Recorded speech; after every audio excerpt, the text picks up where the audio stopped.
പിന്നോക്കക്കാരുടെ സാമൂഹ്യ ഉന്നമനമാണ് ഇത് ലക്ഷ്യം വെക്കുന്നതെങ്കിൽ കൊടുക്കണം. നിശ്ചിത ഇടവേളകളിൽ ഇത് റിവൈസ് ചെയ്യേണ്ടുന്ന ആവശ്യം കൂടെ ഉണ്ടെന്ന് കൂടെ തോന്നുന്നുണ്ട് റിസർവേഷന്റെ കേസിൽ. തീർച്ചയായിട്ടും അതാണ് നമ്മൾ പറയുന്നത്. അതായത് ബുദ്ധിമുട്ടുള്ള ആളുകൾക്ക് കൊടുക്കണം, അവസ്ഥ പരിങ്ങളിൽ ബുദ്ധിമുട്ടിലുള്ള ആളുകൾക്ക് സപ്പോർട്ട് ചെയ്യണം, അതിലൊന്നും ഒരു തർക്കമില്ല.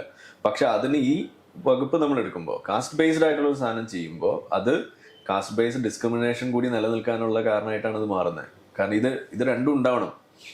ഈ കാസ്റ്റ് ഉണ്ടെങ്കിലും ആ ഡിസ്ക്രിമിനേഷൻ ഉണ്ട് എന്ന് വരുത്തി തീർത്ത് അത് റെലവൻ്റ് ആണെന്ന് കാണിച്ചാൽ മാത്രമാണല്ലോ ഈ റിസർവേഷനും അവിടെ കൊടുക്കേണ്ട ഒരു ബാധ്യതയായിട്ട് വരുന്നുള്ളൂ.